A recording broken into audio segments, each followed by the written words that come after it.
Okay, first impressions of this hammock that Moran had ordered and that I'm trying. Straps are not the greatest straps in the world, but they work. The hoop system kind of gives me a weird thing. If you put the hammock up without the crossbars here, the netting just sits on the top of you. It needs something to hold the netting up, which isn't going to be easy the way it's designed. Overall, it stayed warm last night because instead of an underquilt inside, you use an air mattress. So the air mattress goes up underneath and goes in here. Put an air mattress. So that's okay. The air mattress goes there, keeps you from getting cold butt syndrome from the underside, so that worked okay. The rest of it, it's not bad. I would not go crazy over it, but it does work. Alright. Okay, just a quick thing here about this. Again, it's self-funded. I've done this for a long time. But the main difference is I'm traveling a lot slower these days because of one big thing I've learned over the years is if you want to get from point A to point B and you need to get there fast, take a damn plane, get it over with. If you need to get there at a medium speed, take a car, take a train, take a bus. You'll get there at a medium speed. If you want a little bit more enjoying the sights and sounds, take a motorcycle, take a scooter. You can get decent distances and you can get from point A to point B on that one. If you're taking a bike, you're taking a bike. It's like walking. Walking is the slowest and most efficient way to see everything along the way, but it takes you a huge period of time to get everywhere. Bicycle's kind of the in-between stage. It kind of gets you there fast enough, as fast as you want to get, but slow enough that you can stop, enjoy, and smell the roses along the way. And that's what this is all about, not racing from point A to point B. So take your time, enjoy it, stop at the sites, learn things, fly drones, do different things, get some stuff, and basically enjoy the trip. But that's what I'm hoping. You guys will join me on this trip, enjoy this trip, see how I do it slowly, no more than about 80 kilometers to 100 kilometers a day, not the 150 to 200 I used to do when I was young. I'm older, I'm on a recumbent bike, I'm enjoying myself, I'm relaxing, and I'm just here to enjoy my leisure yays. And when I progress from one bike to the next, we'll talk about that. All right, thanks guys. Subscribe to this beautiful backdrop here that we have. It'd take about 2 seconds to talk about a few things. I gotta stop anyways and do a few things, but basically I'm touring around China right now, as you can see, and hopefully by background and everything else. So I'm just sitting here hanging out in China. Most of these videos I'm just gonna kind of put kind of raw-ish up. Just clip the pieces together, everything else, because otherwise it's going to take too much time to edit and give daily feedback and stuff like that. I've already tried a few things and it's not worked to my liking. Also, since I've got the new little nano drone I want to play with, I got to get all these things worked out, as well as I've been off the bike sick for the last year, so getting back on the bike, got to work that out, the things I haven't done. I came to this trip, you'll see in some of the other videos, I bought all new equipment for this trip to test some stuff, as well as test a hammock and some other things for a friend. Just because of airplane flying these days, we've got to leave the bike. I'm going to leave one bike in Asia, one bike in Europe, because flying with the bikes has just gotten so expensive and so troublesome. And since I have friends at both ends to leave bikes with, I'm going to just do that. So, like I say, this is just that. Get everything together, touring around. Basically, I'm headed from Guangdong, and I'm going to head my way down to the Vietnam border, then across Vietnam down to my friend in Nha Trang, and ride around and try all the video stuff and everything else and see what I can get together, please like and subscribe, because, well, they call us content providers according to what YouTube calls us. People call you a YouTuber if you're making money. It wouldn't hurt if I made a few bucks off this, pay for a hotel room here and there, and be able to get a nicer meal every now and then. Someplace to rest and put together better footage and maybe combine some things and do that one. Moran made a good video about who I am. I'll link to that in the description of who I am, what I did, because I'm now about 20 plus years of bike riding around the world. I did 10 years and when I was early and young, and then I did another 10 years later. So that's all described in there. And so now I'm touring on recumbent bikes. I have two of them, 6, which is a little bit bigger than this one, and now the Mini, which is from AZUB, and doing that.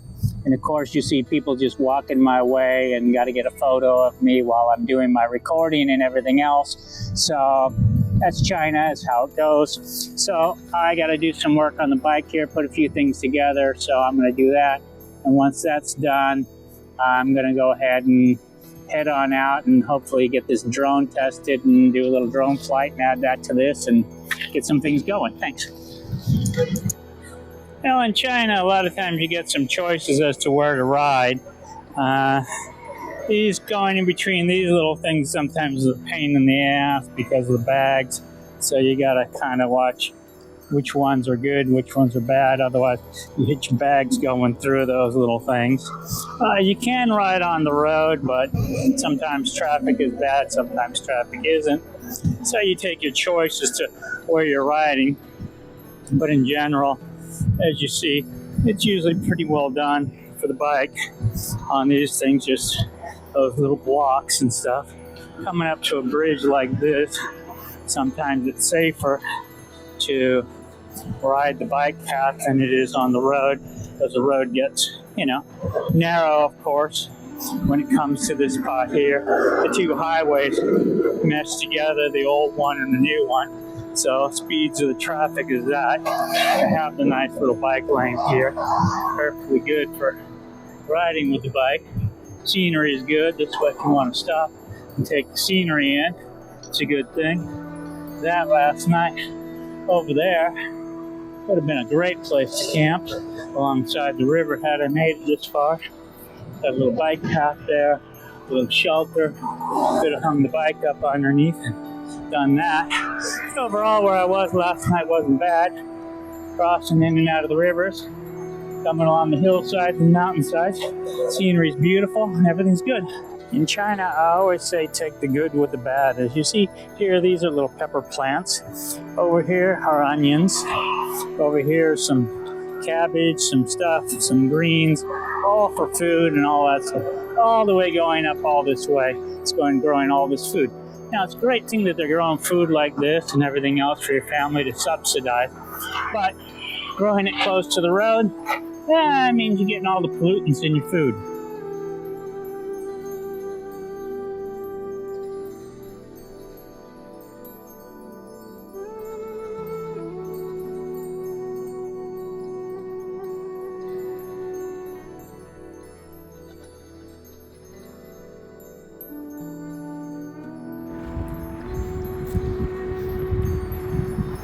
As we climb so well.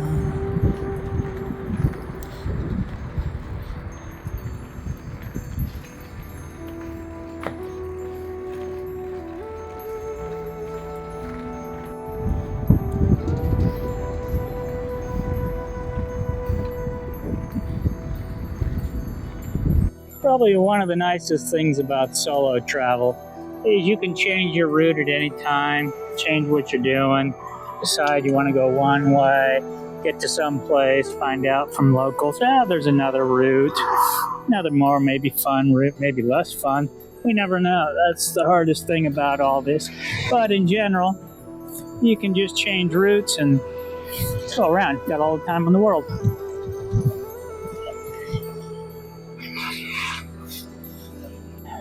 China is just full of these ghost cities, ghost villages, or it just looks like they just had a place And then just out of the blue, I mean, it's just completely just, they walk away. I mean, there's still plates here. There's still stuff here. There's still all sorts of little things here. Just the stuff that's of no value, leave behind. I might camp here for the night. Interesting little place. But this is a little ghost village. I mean, nice little place. Easy to camp. Just hang the hammock there. It's getting dark anyway, so it's a good time to take a look around and see what's what. But I mean, it's just a little ghost town. So you just look, and it's just like I say, the whole village, they just close the entire village up. Just move everybody out, close it down. It's a little village. And then whatever they do with it, who knows? What I mean, looks like they're going to make it into a little tourist thing here or something. But basically, like I say, it's a little bit of a old ghost city. Who knows when it was abandoned or what happened to it. You walk around, look. Just little houses, little places. You can just come in and explore. Upstairs, downstairs. Almost looks like somebody's living in this one. This brings back down to here. Just all these little huts and places. So, just kind of interesting. Seems to be, must have been something here. Lots of firecrackers, lots of things, lots of stuff talking about buildings and different things, shrines and other things. Like I say, pretty much abandoned now, overgrown and everything else, but marked as if it was something. Maybe they're going to do something with it again, but who knows.